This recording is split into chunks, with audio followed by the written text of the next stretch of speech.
Hello everyone, ngasi nga atawa mahi thong bagi recipe uchege mayam yeminasi nga atawa mahi se thong nawi dong ta tilhu mapum ani soiraga thame khamen chinba mapum ani chumaru lokthog soiraga thame tespata mana ahum moro atek ba khara tangkhai khairaga thame aduga chanam chidi mapum amama khaine aina lojari se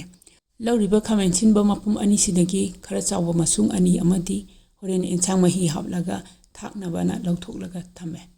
enchang se thong nawi dong ta hangam thau खरन लौरे हंगाम थाव से यामनदी साद्री अदो कइसु काइदे जीरा मपुम से दम थादरगे teaspoon अमगुंबगी चांगदा दुगा मिठी मरु मपुम खरसु यामदबिदा teaspoon तंखाइ गुंबै चांगना थादरे तेजपत्ता मना अहुम लौखिबदो अदु थलग हापचिले तेजपत्ता मना मिठी जीरा से मथंग मथंग थादरी ngैसिदा हंगाम थाव से फजना सारे अदुदी तिलहौ असोइबा मपुम अनिदो हापचिलनी अदुगा लोंग से अनि हापचिलानी लोंगसे यम हापगसु एंसांगदो अखोगी मसालादो यम हेनी अदुना आइना थोंगदरुबा एंसांगी चांगसिदा लोंगसे अनि खक थाकपसे चपचाय लोंग अनि खक थाकपसिना एंसांसिगी महावसे फसना होरेन हेंगत हलनी तिलहौसे सुमाइना मचु खजितंग ओलकलबा मतमसिदा मोरो अतेकपा तंखाइ खाबसिंगदुसु थादरनी हिंग पाउडर सु टीस्पून तंखाइ गुंबगी चांगदा हापचिलानी मसाइने लौखिबा मकु खोकलबा चनम मपुम अमा मखाइदो सुगाइरगा लोइनबा पुन हापचिलानी चनम सिदगी मनम नुसिबा थादरको मतमदा अदु फौबा मरु मपांगसिंसे काहनदबिदा ngौरनी पौरपना तखाइबा गुलमरिस मरुसे टीस्पून तंखाइ गुंबै चांगदा हापचिलानी गुलमरिस मरु तखाइबा खरा हापचिनबसिनासु एंसांसिगी महावसे अमुक हेने हेंगलालेनी मरु मपांगसिंसे फजना मुल्ले अदुदि ngasa aina खरा पिकतकना सोखिबा खामेनसिनबा सिंगदो हापचिलानी बुखमसिदा इसिंग खजितंग टेंगलगा हाइजिनगे एंसांसिगा चानबा चांगदा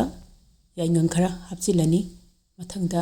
एंसांग से मोरो खरा सानबा पौरप तौना तखाइबा मोरो अकंबसे अपिकपा चामच अमा खरा थन्ना चावना हापनी फदिगो मरु तखाइबासु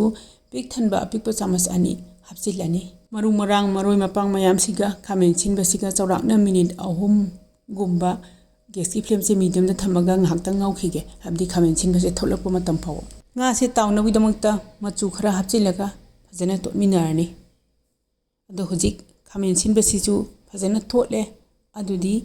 इन्सांगसिगा चानबा चांगदा मही हापा यारानी मही से इसिंग ग्लास 3 हापगे खरा यामना अदुगा ngahak kuina सौहनगे ngahak मतम खरा सौहलिंगसिदा इन्सांग महीसु फजना निंथिना मुलानी अदोइताडी इन्सांग मही होरेन अमुके हेना हावरानी अदो इन्सांग मही से चपचाना हापलबा मतुंगदा ngasa आइना थमखिबा खामेन छिनबा मसुंग अनीदा अदो हापचिलानी nga से तावनबि दमकता थाव खरा हैरे थाव से याम हैद्रसु याय मरमदी आइना ngasi लौरिबा nga से पेंगबा हाइनाबदा पोमफ्रेट तो अदुदुने मसागी थाव खरा थोकसै अदुना थाव से याम हैद्रसु दुम यानी मथदा दुम तावना थाव थोलकनी इन्सांगसिगा चानबा चांगदा थुमसु हापौरानी जीरा मरु तखाइबसे टेबलस्पून तंखाइ गुंबै चांगदा हापचिले अदुगा मखुम खुमजिलगा गैसकी मैरी से हाइदा थमगा फजना निंथिना सौहलानी इन्सांग मही से सोरकपा ngaringaiसिदा सौरिंगाइसिदा ngaसु मथंग तावहौरानी इन्सांग मही से मखुम हांगदोगा येंगसे फजना सौरे अदुदी गैसकी मैरी से मीडियम दा थमगा मखुम खुमजिलगा मिनिट 2 गुंबा इन्सांग मही से खरसु कंसिनबा अदुगा मुनसु मुनसिनबा इन्सांग होरेन मही ओइना चाबदा हावनबुदमक्ता ngahak सौहलानी nga से ताव मतमदा स्वाइना खुमजिलगा तावरगदी पोकथोकपदो हादि थाव कापथोरकपदो हंदे अदुइतादे खोइदो पोक खरादी हंदे स्वाइना ngahak सौहलिंगासिदा फदिगोम अतेकपा मना खरसु हापचिलहौरानी थाखदबा nga सिंगसे लोइनबक तावबा लोइरे अदुदी इन्सांग महीसिदा nga से हापचिलानी अतावबा nga सिंगसे थादरबा मतुंगदा चौराकना मिनिट 1 मखाइदंग गैसकी फ्लेम से हाइदा थमगा इन्सांग महीसे मखुम हांगदोगा सौहलानी सोइबा फदिगोम अतिकपा मना खरा हापचिलानी इन्सांग से थोंबा लोइसिनबे यारनी गैस से मुथले अदो nga से खरा थोना चानिंगागदी चौराकना मिनिट 2 मखाइ 3 गुंबा सौहनबा याय nga हापला मतुंगदा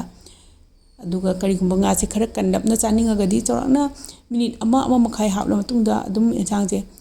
थीरगा दुम चाबा यारनी ngsaina long ani khak hapkhibdo aduna maram oiga इन्सांग सिदा न गरम मसाला अमता हापत्रसु यारे long ani दुना दुम हावले हेलदमने अदो इन्सांग से मसाला से खरा यामना याकना चानिंगागदी गरम मसाला से इन्सांग थोंबा लोरकवा मतमदा दुम हापिरसु कसु काइदे मिमीगी अपामबगी मखा पोले अदो अखो इमुंगी ओइनादी इन्सांग से ngsaina long ani खक हापखिबदो अदुना दुम यारनीना गरम मसाला अमता हापत्रे